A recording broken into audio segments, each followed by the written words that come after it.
This PowerPoint video, we're going to go over Chapter 9, Performing an Overnight Sleep Study. Before the study starts, before the patient even gets there, you need to prepare for the patient's arrival. This includes reviewing the chart, verifying the physician's order, and making sure that the physician has signed the order, prepare the hookup supplies and equipment, prepare the room, connect the equipment, perform pre-test amplifier calibrations, select the appropriate montage. You're going to want to go ahead and enter all your patient's demographics into your computer system. Make sure your lab is neat and orderly and presentable to guests. When you're selecting the montage, you want to make sure that you select the correct montage for the test being performed. Montages are going to vary from lab to lab in the order of what you put your channels, if you put your eyes on top or if you put your F's on top or whatnot.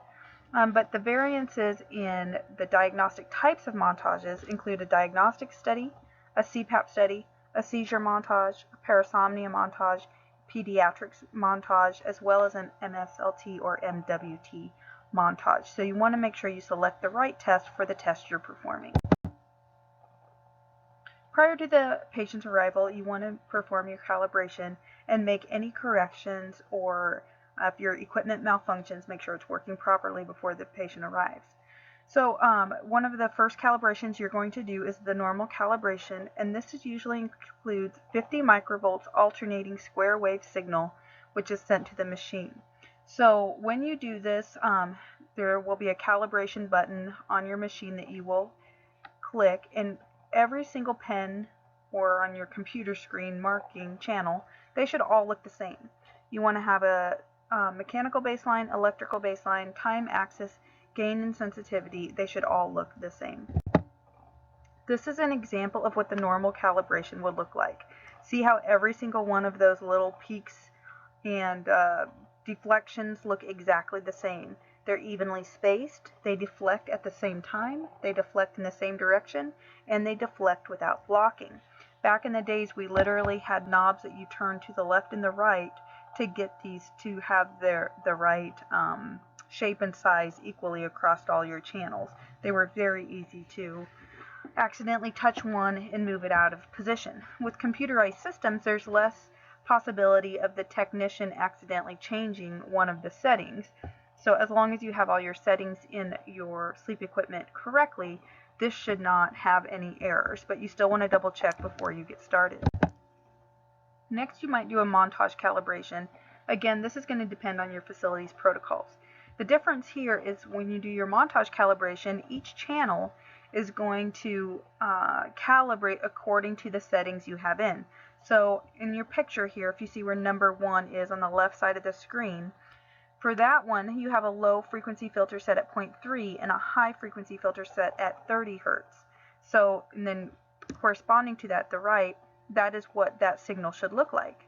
Moving down the screen at number 2, when you increase your low frequency filter setting to 1 Hertz from 0.3 and you leave your high frequency filter the same, notice how that one visually looks differently as compared to number 1.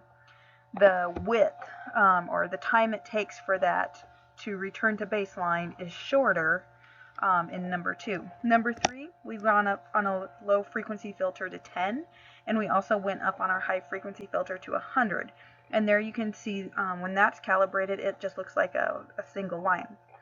Going on down to number 4, here we've decreased our low frequency filter to 0.1, so you see the return to baseline has increased. Okay, that's your low frequency filter, or your sway of your line, you might want to say. And your high frequency filter, I believe, is at 100. I can't really see that very well. And then on number 5, we've decreased our low frequency filter even more. It's at 0.05. And notice you now get that curved appearance. And then our high frequency filter is also decreased to 0.5. So those are what those look like. Now over on the right, if you notice, I have them labeled. They're kind of hard to see, but the top 1, 2, 3, 4 channels that you see, or the top 2 channels are your EEG. The next 2 are your EOG. So all of those have the same settings for their low frequency filter and their high frequency filter. Your chin, then, you notice is different. It has the low frequency filter of about 10 and high frequency filter of about 100, it looks like. And then your EKG again is slightly different. It looks like your low filter is at 1 and your high frequency filter is at 30. And then your leg EMGs are the same as your chin EMG. So that's what those would look like when you do your montage calibration. Here's an example again. I've kind of drawn the lines where you can see the difference in the calibrations for the different channels and what they're going to appear like. Remember, your thermistor, your pressure, your chest, and your abdomen have a different input. They're not comparing to electrodes. So it's not a referential electrode, it's a DC input.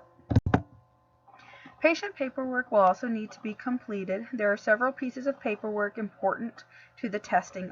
One is consent for treatment. This could be done prior to your patient's arrival.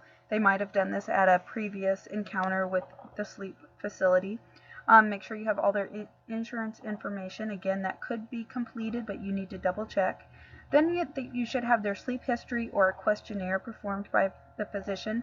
This could include other questionnaires as well as the Epworth Sleepiness Scale or others. And then prior to lights out, it's important that you perform the pre-test questionnaire.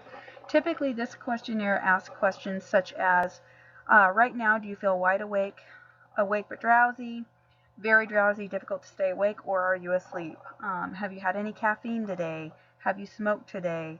Or maybe it asks what time was the last time you had caffeine, or what time was the last time you smoked, stuff like that. So that is important to do right before lights out.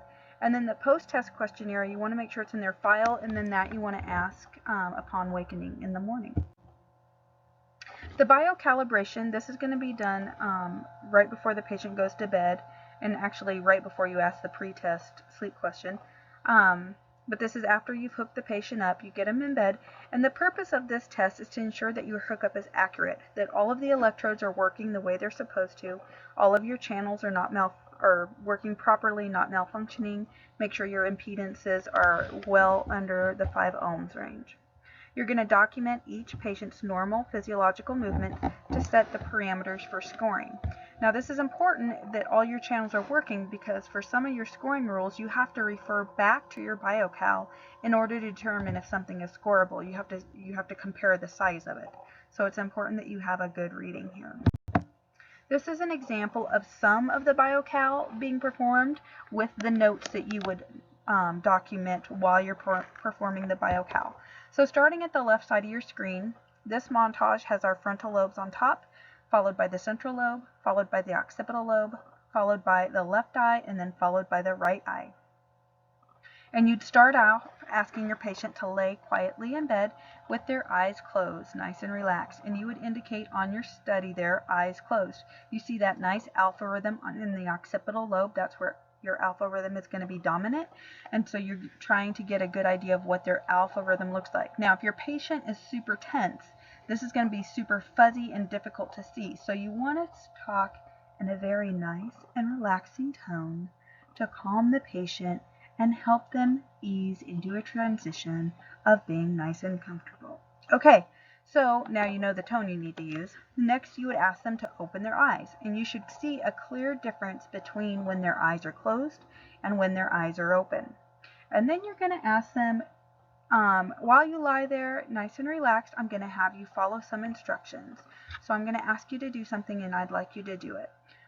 First up, I'm going to have you, with your eyes open, look up. With your eyes open, look down. Now look to your right, and now look to your left. Some other things we do in the biocal typically, I always had my patient blink 5 times. I always had them look up, down, left, and right with their eyes closed because I wanted to see what that looked like when there is more alpha. Then you have them clench their jaw or swallow. And then you have them pull their right toe back towards their head and then their left toe back towards their head, relaxing in between. Then you'd ask them to take 3 breaths, breathing through their mouth only, followed by 3 breaths, breathing through their nose only. And then you would ask them to hold their breath for 10 seconds. And all of those instructions, you're looking at your respiratory channels and you're making sure all your respiratory effort and airflow and pressure sensors are moving in the correct direction with inspiration and exhalation. During the biocal, this is when you'd want to go in and replace an electrode if you need to, make any other adjustments. Maybe you have your EKG reversed, maybe you need to just go in and reroute some of your wires. But this is the time to do that, because the next thing you're going to do is ask the pre-sleep questionnaire and then tell them good night. Documentation throughout this study is very important, and it should not be taken lightly. The purpose of documentation is to keep an accurate record of events during the patient's visits. Documentation protects the patient, protects the sleep tech, and it gives the physician important information for diagnosis. You have to remember that you're the physician's eyes and ears, so if you don't write it down, it didn't happen. The text documentation becomes part of the patient's medical record and can be accessed for several years by the physician, the patient, and can be used in litigation. That means if for some reason the patient took somebody to court regarding the situation, your documentation could come into play. Tech notes are a key piece of information. As a general rule, most techs should document at a minimum of every 30 minutes or sooner if necessary for changes in pat pressure, body positioning, SpO2, or anything else unusual. And then you don't want to forget your post-test summary, and this is where you kind of give an overview of what you saw during the night. So at the start of the night, when you document lights out, you also want to identify what position the patient is in. If the patient starts snoring, even if you have a snore mic, you want to document when you start hearing snoring. You want to document when you no longer hear snoring. If the patient rolls over to their right side or their left side, you want to document patient on the right or patient on the left. If you increase your pressure, you want to indicate when you increase your pressure. If you're slowly titrating up, make sure you write or document slowly titrating up. These are all important pieces of your documentation that others can refer to when they reviewed the study. At the end of the study, you're going to mark lights on, and that is when the scoring will stop for the score. You then repeat the biocal and the normal cal, and everything should be running just as it did prior to lights out. The patient can then be unhooked. Before the patient leaves the lab, they will need to complete the post-test questionnaire. I personally always ask that to the patient as I was unhooking them. The patient will also need to be informed about what happens next. You need to educate the patient that the test is going to be scored. It's then sent to a physician for interpretation. If the interpreting physician is different than their prescribing physician, then another document may be passed between the two, and then someone will contact them regarding the results, and they will arrange a follow-up visit. It's good to give the patient a time frame that they can expect to get their result, and give them contact information for follow-up if they don't hear from who they expect to hear from. Upon discharge, it's also good practice to give the patient brochures and literature about sleep disorder and ask if they have any questions. Most patients will ask you if you have sleep apnea. It is very important that you never diagnose the patient. So you should never say, yes, you do have sleep apnea, or no, you don't sleep apnea, but instead tell the patient that their results will be ready when the physician interprets it. It's also important to say normal or everybody does have occasions where they stop breathing during sleep. So if you tell them, no, you don't have sleep apnea, you're being dishonest. And if you tell them, yes, you do have sleep apnea, you could be making a diagnosis. So it's important that you find a nice balance between the two and let them know that you're not able to give them specifics about their study. They need to get that from their physician. Alrighty, that concludes this PowerPoint.